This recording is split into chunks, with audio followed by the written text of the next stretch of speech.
मोदी जो हैं उन्होंने सीट बेल्ट बांधी हुई है और आए दिन वो किसी ना किसी मुल्क के दौरे पर निकले हुए हैं।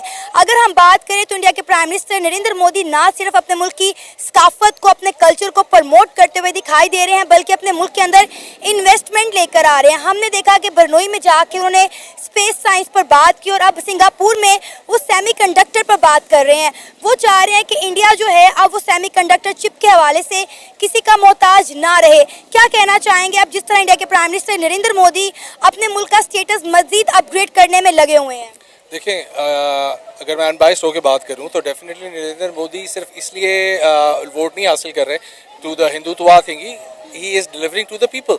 लोगों के पास बेंगलुरु जब IT हब बना, दैट वाज हिम।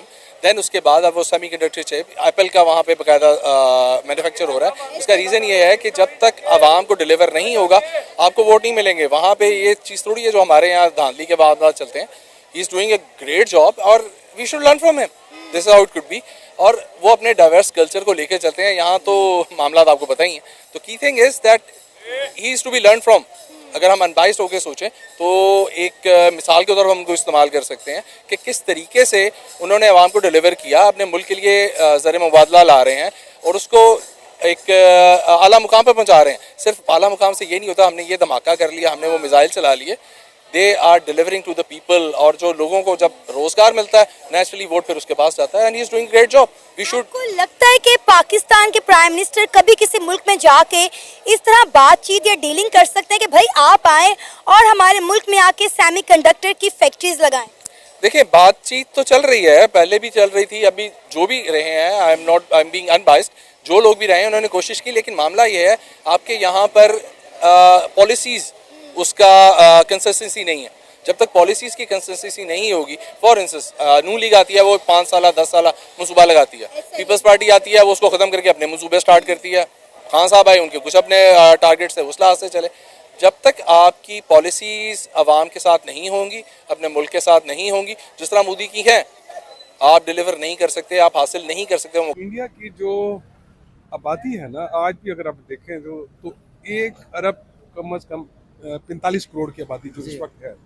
अच्छा, तो उस सूरत हाल के अंदर जो इंडिया की जो सिचुएशन है उसमें उन आबादी के लिहाज से उन इंडियन जो है उसे अपना काम करना है, दूसरे ममालिक के साथ रिलेशनशिप बिल्ड करने हैं ताकि उसकी आबादी को, आवाम को वो बेनिफिट मिल सके। तो इस सारी सूरत हाल के अंदर जहाँ क्योंकि किसी भी मुल्क में जब जाते हैं तो वहाँ की जो इकोनॉमिकल सिचुएशन है और आप जब जाएंगे जाके उधर देखते हैं कि हमारे मुल्क को ये मुल्क क्या बेनिफिट दे सकता है।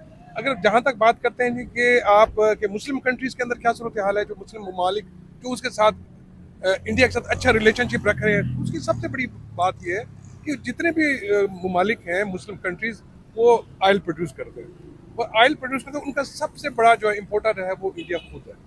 तो इस सारी सूरत हाल के अंदर उन ममालिक को ज़र मुबादला जो है ना वो इंडिया से मिल सकता है और मिल भी रहा है, तो जिससे उनकी आवाम भी तरक्की कर सकती है, उनकी इंडस्ट्री भी तरक्की कर सकती है, उनकी जो माशरा है वो भी तरक्की करेगा इकोनॉमिकल कंडीशन हवाले से। बिल्कुल सही, बिल्कुल सही। तो ऐसी सिचुएशन में जहाँ जाएंगे, जिधर भी जाएंगे और आपकी आबादी जो है वो ज्यादा है। सर हमारी भी तो कम नहीं है, अगर देखा जाए 5 करोड़ तकरीबन हमारी दुनिया के 5वें नंबर पर आती है। 25 करोड़ से 30 करोड़ के दरमियान हमारी आबादी है, दुनिया के 5वें नंबर पर। मैं फिर वही कहूँगा कि यहाँ पे हमारे इस वक्त का जो स्ट्रक्चर बना हुआ है तो वो किसी भी इन्वेस्टर को सपोर्ट नहीं करता। हाँ, ठीक है, हमारे टैक्सेस की सूरत हाल, हम IMF के क्या कहते हैं पंजों के अंदर जकड़े हुए हैं, हम अपनी पॉलिसी इस वक्त बना नहीं सकते। अब ऐसी सूरत हाल के अंदर जहाँ अगर इंडिया वहाँ बैठा हुआ है वो उसकी आबादी ही उसका वेपन है। वहाँ पे आबादी जो है वो उसका जनाब एक तो उसकी स्किल्ड वर्कर है और वो स्किल्ड वर्कर जो है वहाँ पे लेबर कास्ट सस्ती पड़ जाती है। जहाँ लेबर कास्ट सस्ती पड़ेगी वो दीगर ममालिक के जो कंपनीज हैं वो वहाँ आके काम करेंगे, इंडस्ट्री लगाएंगे, उन्हें पता है कि यहाँ से रेवेन्यू ज़्यादा जनरेट कर सकते हैं, प्रॉफिट ज़्यादा होगा।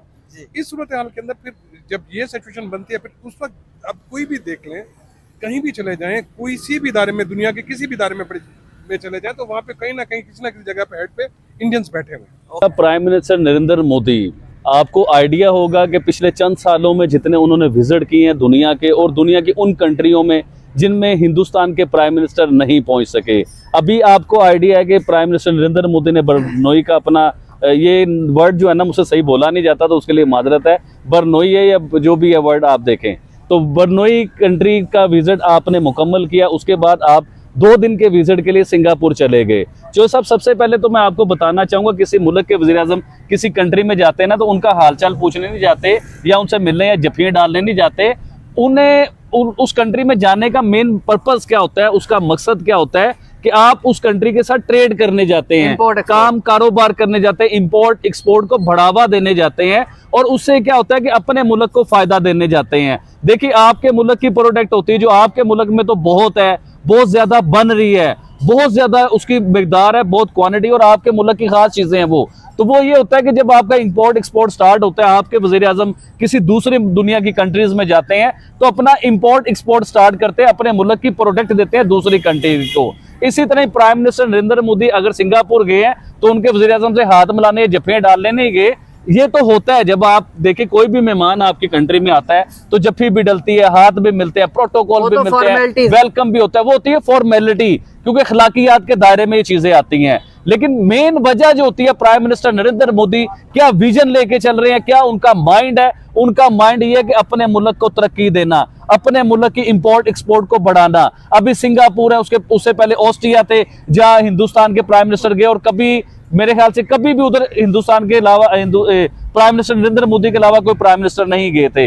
तो वो दुनिया के हर कंट्री का विजिट कर रहे हैं, इवन के उन कंट्री का भी विजिट करें जहां पे जंग चल रही है, जहां पे दुनिया का कोई भी वज़ीर आज़म आने से पहले डरेगा कि इस कंट्री में मैं जाऊं या ना जाऊं। लेकिन प्राइम मिनिस्टर नरेंद्र मोदी उस कंट्री में भी गए, तो उनका विजन बड़ा क्लियर है, बड़ा क्लियर स्टैंड है उनका कि उन्होंने अपनी कंट्री को दुनिया की तीसरी बड़ी इकोनॉमी बनाना है। देखिए, आज हमें पता चल रहा है कि प्राइम मिनिस्टर नरेंद्र मोदी, कल पता चलता है किसी और कंट्री में, आज पता चलता है किसी और कंट्री में, यानी कि रोजाना किसी ना किसी कंट्री में। फिर हमें यह पता चलता है कि हिंदुस्तान में फलां मुल्क के वज़ीर आज़म आए हुए हैं, जिस तरह मलेशिया के वज़ीर आज़म आए, इंग्लैंड के वज़ीर आज़म आए, आते रहते हैं अक्सर उधर, कहीं कोई ना कोई मुल्क के वज़ीर आज़म या अमेरिका के वज़ीर आज़म उधर अक्सर आते रहते हैं। पाकिस्तान में आपको आइडिया है चीज का कि पाकिस्तान में हमें सुनने को नहीं मिलता कि इंटरनेशनल लेवल के कोई वज़ीर आज़म या सदर पाकिस्तान में आ रहे हैं, हमें ऐसी चीज सुनने को नहीं मिलती।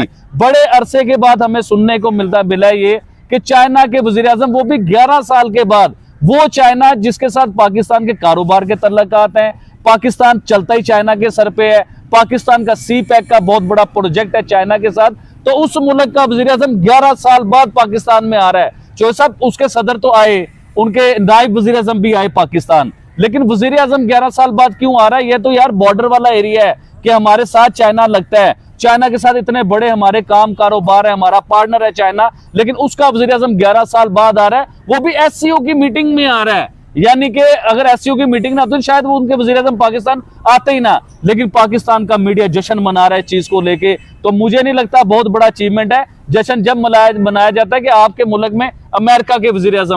देखिए, इंडिया इस वक्त एक ग्रोइंग कंट्री है और वो कम्पीट कर रहा है यूएस चाइना के साथ। वो अब एक थर्ड वर्ल्ड कंट्री नहीं रहा, और जब भी एक कंट्री जो कि इस्टेब्लिश होती है, माशी तौर पे बेहतर होती है और दूसरी ममालिक को उसमें इंटरेस्ट होता है, तो लोग ये सब कुछ करते हैं। पाकिस्तान में भी अगर आप देखें कि अमेरिकन आते हैं तो उनको उसी तरह का प्रोटोकॉल दिया जाता है और फिर उन्हीं की लैंग्वेज में बात की जाती है। जैसे कि शहबाज शरीफ अगर किसी चाइना प्राइम मिनिस्टर से मिलता है तो वो चाइनीज़ से बात करने की कोशिश करता है। जो भी अपर हैंड वाला बंदा होता है या जो भी इक्वली बंदा होता है, तो उसको ये बिजनेस पार्टनर में हमेशा आप ये बात बताने की कोशिश करते हैं कि आप और मैं इक्वल हैं, एक ही माइंडसेट के लोग हैं, ताकि अब बिजनेस डील क्रैक कर सकें। तो ये बिजनेस में ये सब कुछ चलता है। लेकिन अब देखें कि नरेंद्र मोदी साहब सिंगापुर जाकर वहां पे बात कर रहे हैं सेमीकंडक्टर पे। हमने उनके बरनोई विजिट पे देखा कि वहां जाके उन्होंने स्पेस साइंस पर बात की। उन्होंने बरनोई को कहा कि आपके पास इन्वेस्टमेंट है और हमारे पास हुनर है, तो हम मिलकर स्पेस साइंस में अच्छा काम कर सकते हैं। और अब जो है सिंगापुर में जाके वो सेमीकंडक्टर्स पे बात कर रहे हैं। आपको पता है कि सेमीकंडक्टर कितनी इंपॉर्टेंट चिप है किसी भी इलेक्ट्रॉनिक डिवाइस के लिए। जी बिल्कुल ऐसे ही है। और अगेन बात ये है कि बिज़नेस डील है और वहाँ पे एक इम्पॉर्टेंट बिजनेस डील के लिए गए हैं, और इसी वजह से आपको ये सब सिनेरियो नज़र आ रहा है। और इंडिया इस वक्त, क्योंकि मैंने बताया मैं सॉफ्टवेयर हाउस में हूँ, अगर आप कोई भी बंदा जो आईटी से रिलेटेड है, अमेरिकन कंपनीज में जॉब करता है, तो आपको ये बताएगा कि इस वक्त टॉप मैनेजमेंट में हमारे इंडियंस ही बैठे हुए हैं।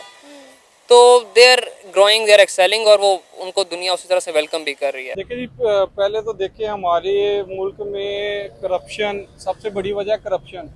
वो आप किसी भी इदारे में चले जाएं, अपने गवर्नमेंट किसी भी सेक्टर में देख लें, करप्शन सबसे बड़ा मसला है जो कि हल ही नहीं हो पा रहा इनसे। दूसरा है कि हमारे अगर देखा जाए इलेक्शन ही शफाफ नहीं हुए, जिसकी वजह से, और ये हर दफ़ा होता है, इस दफ़ा नहीं, ये तकरीबन हर इलेक्शन में इसी तरह होता है कि एस्टेब्लिशमेंट के मुंतखब नुमाइंदे बिठा दिए जाते हैं, हमारे ऊपर मुसल्लत कर दिए जाते हैं, जिसकी वजह से मुल्क तरक्की नहीं कर पाता। हर बंदा अपने बारे में सोचता है, अपने जो है वो देखता है फ़ायदे, मुल्क का कोई भी नहीं सोचता। आता है 2 साल 3 साल गुजारता है और अपना फ़ायदा निकालता है इस मुल्क में से और चला जाता है। मेन इशू यही है कि अगर साफ शफाफ इलेक्शन हो जाए मुल्क में, अवाम के मुंतखब नुमाइंदे इस मुल्क को चलाएं, तो मुल्क बेहतर तरीके से चलेगा और दूसरे मुल्कों के साथ रिलेशन भी बेहतर होंगे।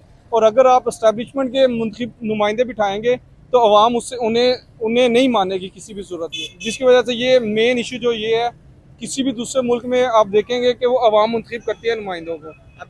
अब इंडिया में देख लें कि अवाम ने मुंतखब किया, तुर्की में देख लें अवाम ने मुंतखब किया अपने लीडर को, अपने पाकिस्तान में देख लें ये जो मुंतखब शुदा लीडर है इन्हें अवाम ने मुंतखब नहीं किया। तो अभी अगर हम देखें तो हमें अपने पड़ोसी मुल्क इंडिया के जो प्राइम मिनिस्टर नज़र आते हैं कि मुसलमान मुल्कों के अंदर भी उनका एक अभी रौब पैदा होता जा रहा है। यूएई भी उनको मान रहा, दुबई भी मान रहा, सऊदी अरेबिया भी, और मिडिल ईस्ट जितने भी कंट्रीज़ की अगर आप बात करेंगे, मुस्लिम कंट्रीज़ की 57 कंट्रीज़ में से तकरीबन 56 कंट्रीज़ तो उनकी अलाई तो है ही है। तो क्या वजूहत है कि हम अगर देखा जाए तो हम कहते हैं कि पाकिस्तान जो है वो इस्लाम का किला, यहाँ से पाकिस्तान से इस्लाम को पूरी रखवाली करेगा, एटॉमिक पावर है हम, तो दुनिया क्यों नहीं हमें खाते में लिख रही, इंडिया को क्यों प्रेफरेंस दे रही है? सर इंडिया को इसीलिए प्रेफरेंस में लिख रही है कि वो अवाम का मुंतखब शुदा लीडर है। पाकिस्तान में आप देख लें कि पाकिस्तान में चलता ही आ रहा है। अब शहबाज शरीफ साहब को आप देखें कि इनके अपने ही कुछ लोग हैं, वो कह रहे हैं जी ये अवाम ने हमें मुंतखब नहीं किया। तो अगर आप खुद छोड़ दें उस चीज़ को, अगर आप एक सीधे रास्ते पे चल जाएं, अगर आप हारे हुए हैं आप हट जाएं, जो जीता हुआ है उसे आने दें, तो मुल्क बेहतरी सिमत में चलेगा, बेहतर सिमत में जाएगा।